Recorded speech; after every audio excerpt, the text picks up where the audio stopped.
Okay, let's get comfortable, sit back, and just relax. Welcome into Apter's Alley for Apter Thoughts, the week of Raw 1003. By the way, some people have asked me on OneWrestling.com and on YouTube, how did Apter's Alley come about? Where did that name come about? Is it just something I thought of? No, it wasn't me. It was my pal Sal Carenti, the man responsible for Wrestle Reunion, for bringing me and all the legends to Wrestle Reunion, for bringing me as the host, for starting the first website I worked for right before OneWrestling.com called All About Wrestling. It's a long story, which I'll go into another time. But my pal Sal, as always, thanks for coming up with the title of Apter's Alley, and you're in right now. Got lots of notes, lots of stuff to talk about. Right here is my phone.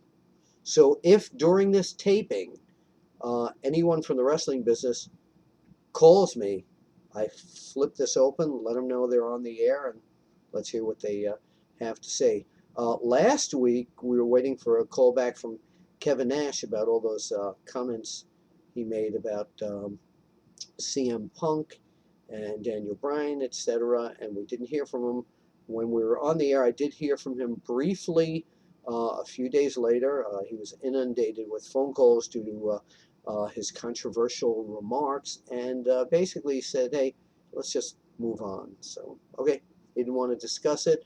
Our friends at Busted Open did an interview with him on XM Radio, and he had enough to talk about right there. So just in the search field on OneWrestling.com, that's the number one, by the way, not the word. In the search field on OneWrestling.com, just look up Kevin Nash, and it'll come up with the story that they did with him on Busted Open. Great radio show, by the way. Okay, let's talk about some stuff going on here. I got the copy, brand new copy. I'm going to put the phone down here. We'll all hear it ring if it rings. I got the latest copy of Fighting Spirit magazine. Notice how the light goes down on the webcam when that happens. I got to try and do something about that. But great new cover of Fighting Spirit magazine, available right now in the United Kingdom. And Stone Cold Steve Austin's got a copy on it. Got a column, not a copy. He's got a column in it. And the headline is, "The jury is still out on Sheamus's title run." So it's a really good read. I did read it. Actually, we're going to talk about that also in a future edition. And also features on Triple H, Jerry the King Lawler, Austin Aries. He's so good. And Britain's legend, Big Daddy. So there's a big feature on SummerSlam 92. Let's see, maybe if we hold it to the side here, maybe the camera lens won't close it. Look at that. We got it right over there. Anyway, we'll put up a better shot of that. But Fighting Spirit magazine, if you're in the United Kingdom, got to pick it up. It's a good read.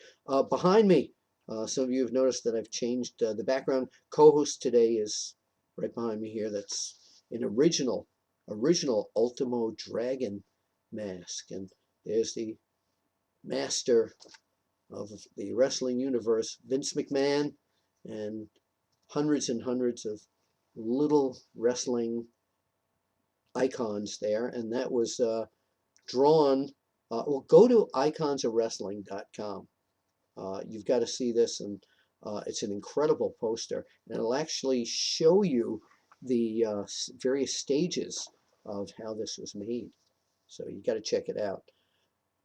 In some not so great news this week, Red Bastien, the veteran Red Bastien, died, 81 years old. Last few years he wasn't well. He was suffering from Alzheimer's. But I got to tell you, Red Bastien, when I was a kid following wrestling back in the New York area, I used to watch TV on Channel 5 from the WNEW Channel 5 from the Capitol Arena in Washington, and also from Bridgeport, Connecticut, another night of the week. And one of the first teams I ever saw were the Bastien brothers, Red Bastien and Lou Bastien. Lou Bastien was really Lou Klein, his half brother. But what a team they were. But Red Bastien was an amazing flying wrestler. I was really into flying wrestlers when I was growing up. Still am, by the way. Uh, the flying head scissor he did was incredible. I've never seen anybody do a flying head scissor like he. And boy, it was all over. Mr. Perpetual Motion. I know they used to call Antonino Rocca that, but Red Bastien was Perpetual Motion. He was a good grounded wrestler when he had to be, a really fine mat technician. Through the years, he trained hundreds and hundreds of wrestlers. We got some tributes coming up here on OneWrestling.com from Dottie Curtis, the widow of the legendary Don Curtis, and Mark Lewin and Don Curtis. That team feuded with the Bastiens many, many times. Great wars that they used to have. But I got to meet Red Bastien tons of times when I started in the wrestling business in the 70s. And what a great guy. What an absolutely marvelous man. So, Red Bastien, we will miss you here. The wrestling world is much richer because you helped enrich it from the beginning. They all, it's not corny, but he was one of the pioneers that laid the tracks down for the guys of today. Red Bastien, unfortunately, we've lost you. I want to send our condolences out to his lady Carol, the rest of his family, and of course to you, his fans. All right. Um, Complaints. Let's go to the complaint department right now. Uh, First of all, complaints about how I look. You can listen if you don't like the way I look, or you can just turn the segment off. That's all. And we get a lot of complaints about watching wrestling on TV. Now I don't have. You see this? Yeah, it's a cell phone, but I'm gonna make like it's something else. I'm gonna make like it's a remote control. If you have the power to not complain and say everything is terrible or whatever, just change the channel if you don't like what you're watching. You know, people say to me, how have I stayed in this business for 41 years? 41 years. That's correct. How have I done it? It's because with every different change in the wrestling business, I adapt to it. And if you really look at it, the product hasn't changed in terms of it's all in four corners. It's in the ring, except when TNA had that six-sided ring, of course. But it's still wrestling, no matter what they call it. And man, if you can't find something you like within a 2 or 3 hour period of time, I don't know why you're even bothering to watch it. Have fun watching wrestling. You wrestling fans, don't criticize it. So many people just get on the YouTube and all the other sites and stuff and just complain. Cut it out. Save the drama for your mama. Thank you, Booker T. All right. All right. So let's talk about AW, Abraham Washington. Um, Fired, terminated, whatever you want to call it, by the WWE. Um, he made a wisecrack about based upon the Kobe Bryant rape. Well, it's a long story, but meantime, he did that, and then he went and tweeted pretty much soon after that for people to vote for Linda McMahon. So somebody figured, do we want this guy talking like this on TV? Do we want this guy tweeting about Linda McMahon? Linda McMahon doesn't want to be involved in the wrestling thing now. She's gone. She's not part of it anymore. And, here's the fact of the whole matter. If you make some bad, off-colored remarks and you apologize, that's great. But it doesn't matter who you work for, what company you work for, or whatever. If you break the rules, there's a chance you're going to be terminated. And if you do it in front of millions of people worldwide, there's probably a better chance that you're going to be terminated. So judgment plays a large part in this. Now, I know that AW has talked about, after he got fired, about the WWE having Mike Tyson, a convicted rapist, in the Hall of Fame. They've had a lot of issues from the past, but this isn't the past. I'm not defending that at all. But if you want to look at it, Mike Tyson also has a show on Broadway. So I don't know any other convicted rapists that have shows on Broadway. So great talent, you and the primetime players. But this whole thing just snowballed between the WWE and Linda McMahon's situation and all that. So hopefully things will turn out right for you. So I guess you're going to have to call that hardcore justice in a way. Okay, if we lost a moment in continuity there, let me explain that the doorbell to the studio here rang. It should have been put on mute, but it wasn't my own fault. It was a salesperson. I didn't know that they have like ding dong, ring the bell salespeople anymore in this day and age. But I was very nice to him, but this I said no. So I don't even know what he was selling actually. So I hope it wasn't anything really good. TNA Hardcore Justice took place this past week. And if you don't know the results, let's take a look at the results. Hernandez teamed up with Chavo Guerrero against Kid Cash and Gunner, and Chavo and Hernandez won. It's good to see Chavo Guerrero Jr., of course, in TNA. This was his first TNA pay-per-view appearance. He's a great guy. I know him really well.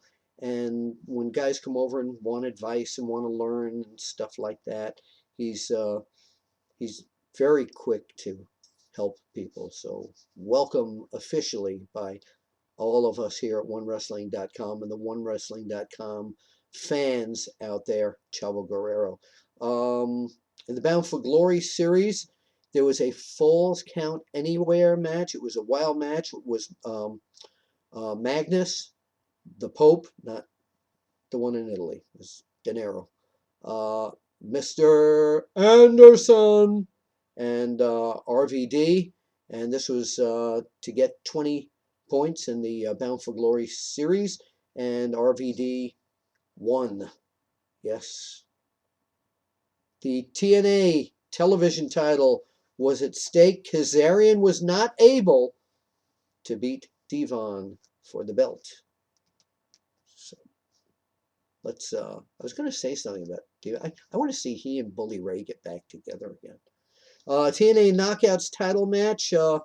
Madison Rain defeated Miss Tessmacher. Another Bound for Glory's series match. This was a tables match.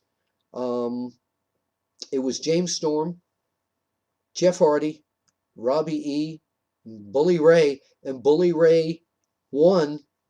I understand he sustained a pretty serious injury, and he gets 20 points in the Bound for Glory series. In the X Division, the amazing Zema Eon defeated the former Ring of Honor half of tag team champions, Kenny King, keeping the title. Bound for Glory series, a ladder match. It was Samoa Joe, Kurt Angle, Christopher Daniels, AJ Styles. AJ Styles, exhausted from a trip to Australia, came back to the United States for this match. And he won, and he got 20 points in the Bound for Glory series. And in the World Heavyweight Championship match, it was the world champion, Austin Aries, defeating Bobby Roode. Very controversial.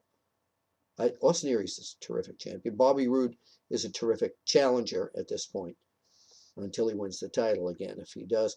But very, very confusing. Two referees were knocked out during the match.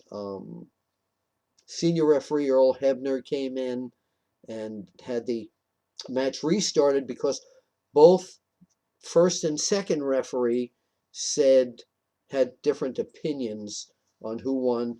So it was finally Aries winning. So a lot of controversy coming out of that. So we will get into that. Okay, SummerSlam. Let's talk SummerSlam.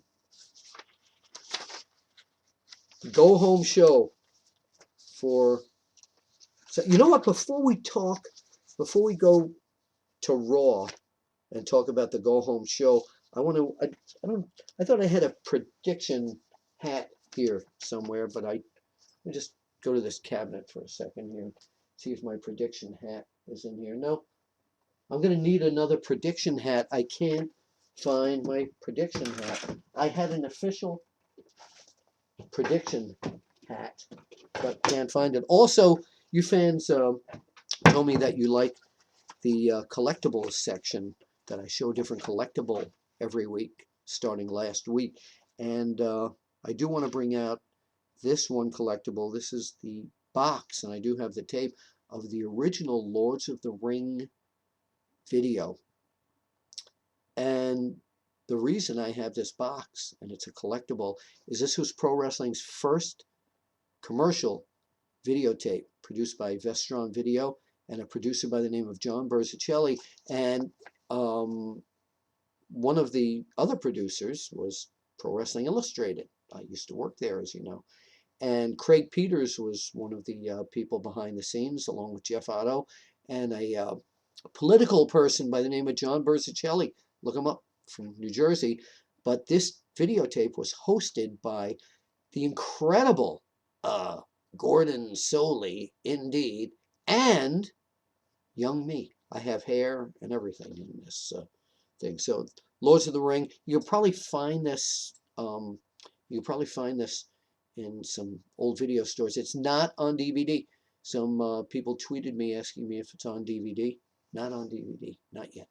So hopefully somebody will be able to put this on DVD legally, of course. Okay, so let's go.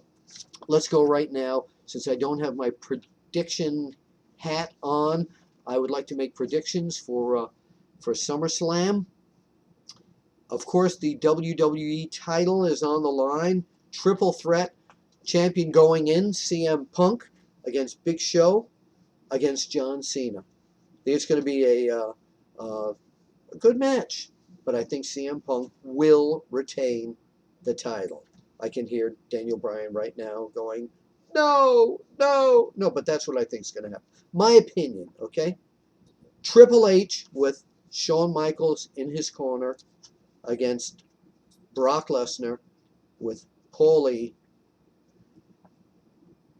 I have tried to pick who's going to win here. On one point, people say Triple H has got to be an animal to win this. On the other one, it says Brock Lesnar will just kill everybody in his sight. He doesn't know when to stop. I don't know what's going to happen with this match. Back in the day, they used to have no contest. The match everybody just goes crazy. But and they throw the match out. So I think this is going to be a wild no contest. But what I can't figure out, so now I've got to bring Raw into this. What I can't figure out is this past Raw, Shawn Michaels was called out again by Brock Lesnar and Paulie. Paulie's a great talker. And Triple H wasn't in the building when Shawn needed him. They said his plane was late, whatever. Something's going on because Triple H should have been there on time, period, the end. So I smell a rat here. I don't know what's going on with Triple H and Shawn.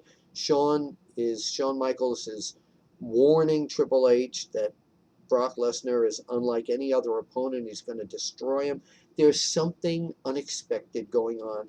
This is going to be a wild match. I don't know if Shawn Michaels and Triple H are going to have some bad issues here, or if Brock Lesnar has made a deal with, I don't know. It's really confusing. Shawn Michaels, according to the WWE, has had his arm broken by Brock Lesnar.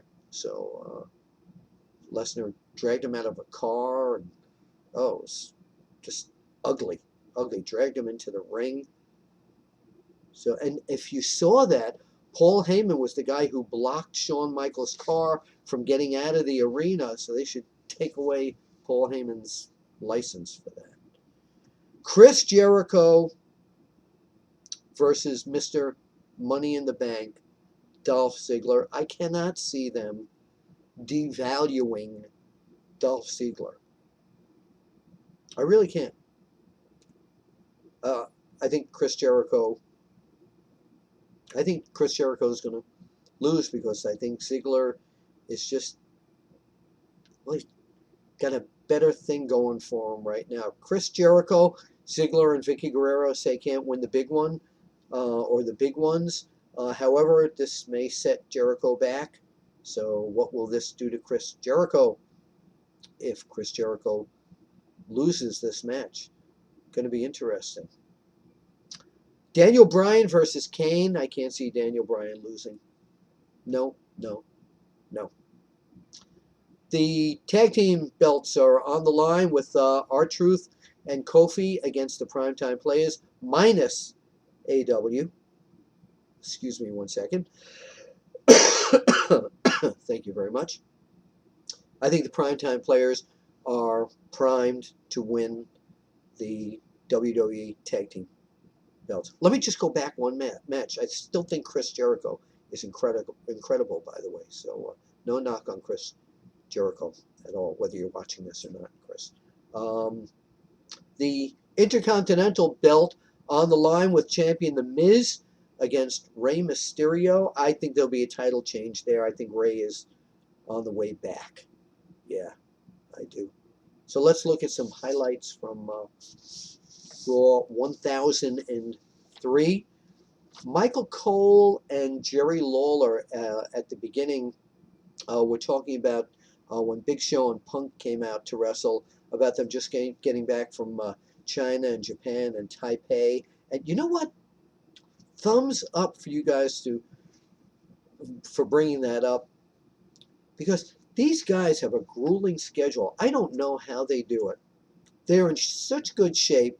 They keep themselves in top condition, but man, to go all the way to the other side of the world and come back and then do Raw Live and then SmackDown the next day and then prepare for the pay-per-view for SummerSlam, 25th anniversary one. There's a lot going on here, and these guys just keep chug-a-lugging along, but that's great. That is great. JTG, as you know, complained that he couldn't get a match on a 3-hour show. AJ heard that and sent him to the ring against Ryback, who, of course, gave JTG a horrible beating. I love the way they've now started those chants for "Feed me more" from Ryback. The chants all over the arena. You can hear, if you have surround sound, it's great. You can hear it everywhere. But yeah, feed him more. I hope Bill Goldberg decides to come back and Ryback against Bill Goldberg. I'd like that.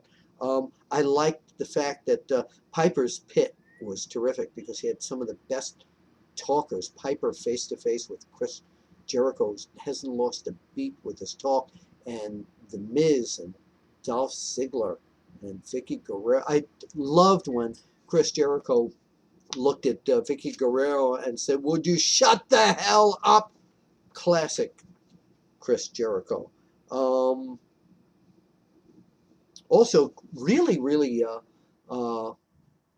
great match. Now, keep in mind, by the way, that this is, again, before a pay-per-view, but really, really incredible pay-per-view quality match with Jericho against Ziggler and The Miz, and Ziggler coming in winning with the zigzag. But it was terrific. It was about 10 or 15 minutes of really solid action, pay-per-view quality match on regular TV.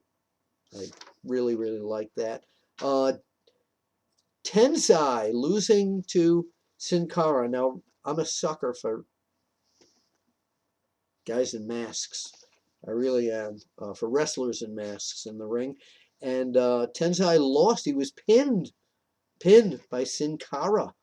People said, how could that happen? Very simple. The light goes down. Tensai's eyes probably aren't that good in dim light. He didn't train for dim light. and he lost the match. Then he went and when the lights came up, did you notice how well he did when he beat the hell out of Sakamoto? So it's in the lights. That's what it is. Um, finally, finally, the whole attack by Brock Lesnar against Shawn Michaels. It's going to be very interesting to see what's going to happen at SummerSlam. Now, speaking of SummerSlam, want to watch it with me?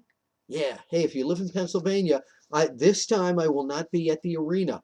I will be at the Fox and Hound restaurant in King of Prussia, right in the mall area. Just go Google Fox and Hound. You can go in, just sit down and watch the matches. It's a great place, great food, great place to be with other wrestling fans, and they show the matches on some giant screens and smaller screens. And go in there and find the manager and tell him you came to watch with Bill Apter from OneWrestling.com. Okay, that's it. So we'll have another report possibly later this week, but definitely make sure you come to OneWrestling.com. That's the number one Wrestling.com for all the results of SummerSlam as they happen.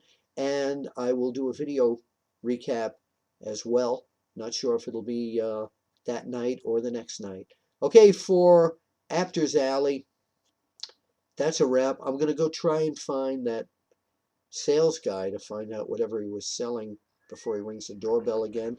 No calls. No calls. This time, no wrestlers called. So I'll put out the to wrestlers, if you want to get in here while we're doing this, you know my number. Okay? It's not in the phone book, but you know my number. For OneWrestling.com, this is Bill Apter. Thanks for following us on Twitter at Apter1Wrestling and at OneWrestling. And thanks for going to www.onewrestlingvideo to see all our videos and to get the printed news and everything at OneWrestling.com. I'll see you at the Fox and Hound, hopefully Sunday night for SummerSlam. And at the matches, of course.